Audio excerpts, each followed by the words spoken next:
Over 200 years ago, there was a revolution, an American Revolution, an event that literally changed the course of history.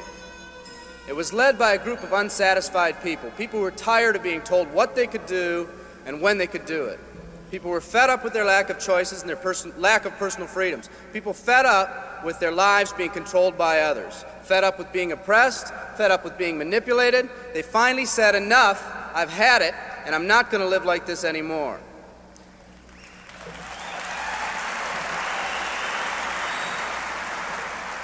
Our ancestors were people that took full responsibility for what happened to them. It was that spirit that ignited a country and formed what is now a giant in the free world. I have a question for you.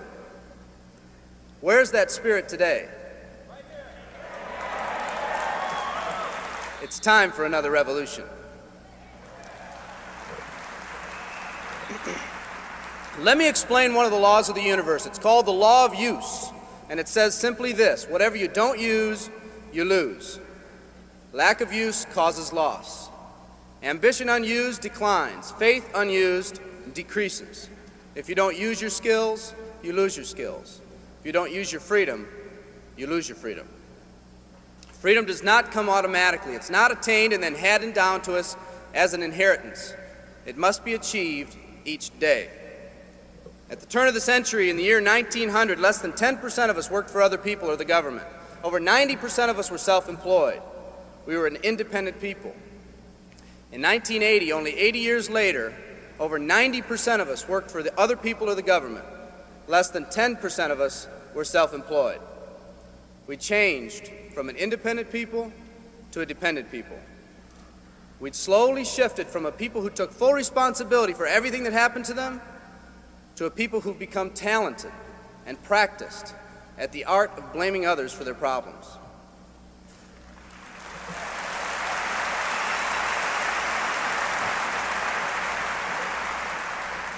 Our giant has fallen asleep.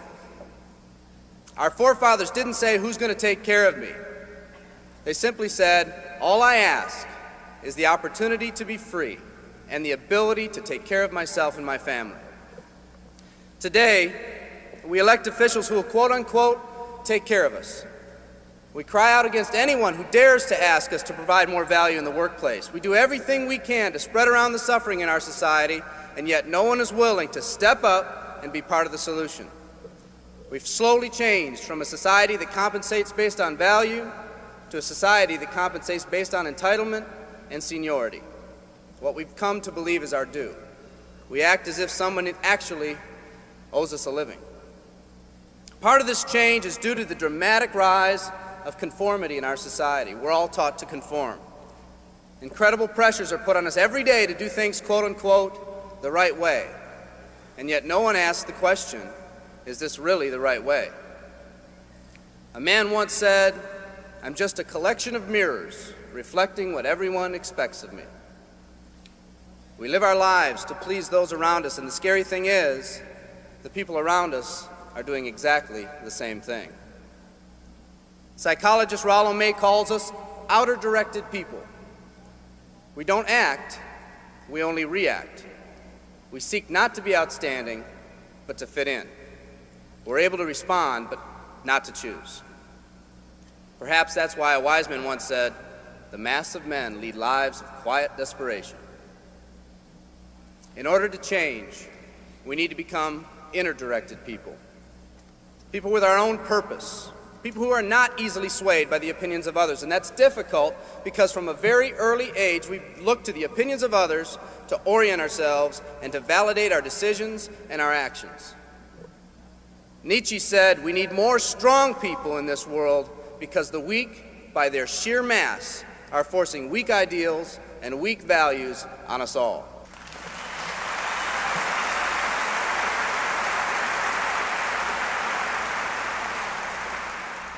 Today's massive social and economic changes are waking this slumbering giant. Some people may not be ready right now for the changes happening today in today's society. It doesn't matter if they're ready or not. An old proverb says, if a man wants his dreams to come true, he must first wake up.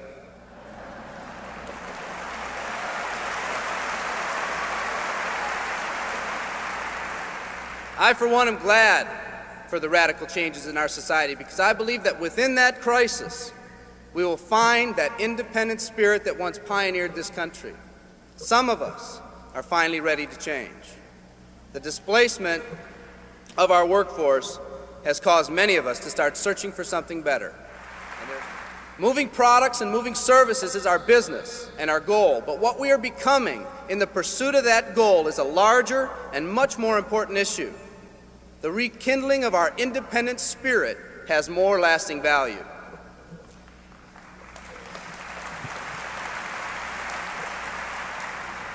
There's no more noble a business than the business that encourages the development of people.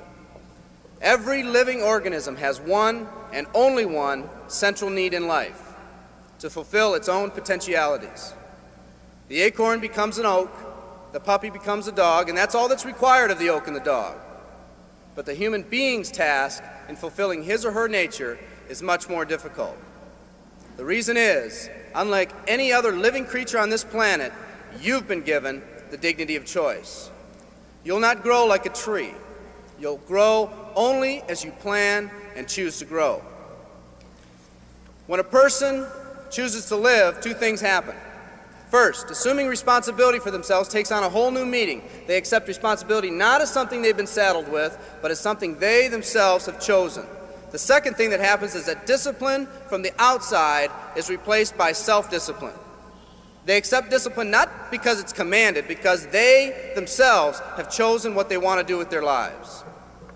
Just like when the disenfranchised men and women over 200 years ago got fed up and said, "I'm not going to live like this one more day," there's another revolution coming. It's coming not just from Americans, but from people all over the world.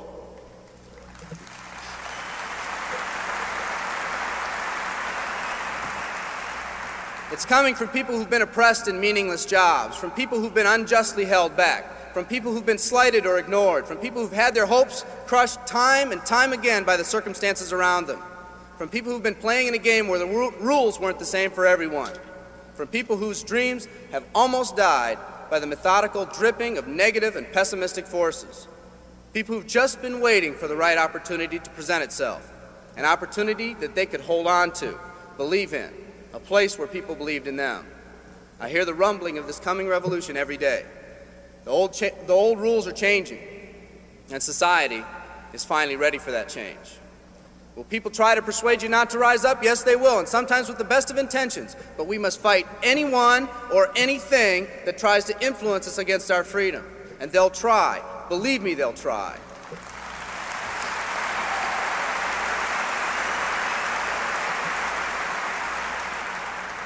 They'll try to suggest you off course, to nudge you off course, to distract you off course. There's another revolution coming, and it's going to be led by a group of unique and courageous people like you.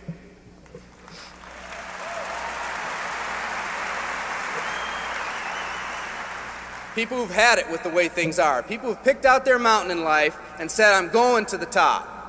And if someone tells you you can't climb mountains, you don't have any experience. You tell them, "I'm going to the top."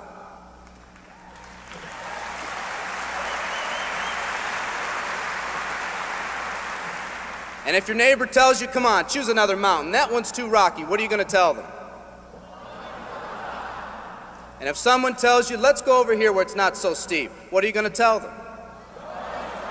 And if someone says network marketing, what are you going to tell them? And if your friend tells you, "Come on, let's climb this one, that one's too slippery," what are you going to tell them? If anyone tells you you can't go up, it's too rocky, too steep, too slippery, you say, "Listen here, I'm going up. You're either going to see me waving from the top or dead on the side. I'm not coming back."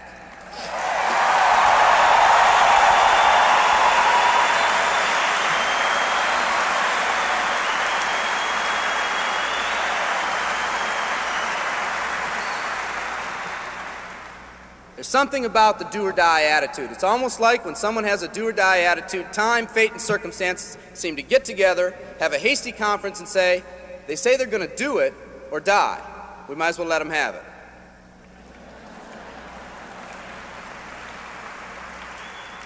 The people in this arena are special. You're special because you've already rekindled that independent spirit.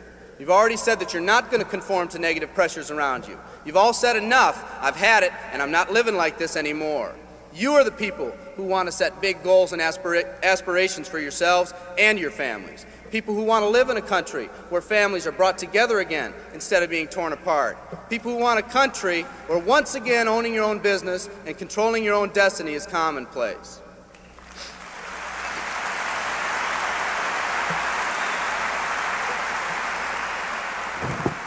People who want a country where every man, woman, and child is treated with equal respect and dignity.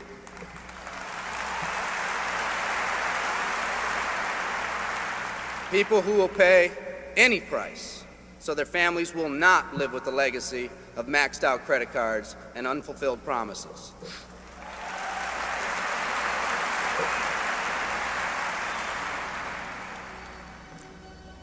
Today, we stand at the genesis of a new revolution, and people like you are going to lead it. Theodore Roosevelt said these words decades ago, and I think they're particularly appropriate today. He said, "We see across the dangers of the great future, and we rejoice as a giant refreshed. The great victories are yet to be won, the greatest deeds yet to be done. I've dreamt of a company that can give us the opportunity to make these dreams come true by allowing us all to fulfill our own true potential. I love you all. Thank you very much."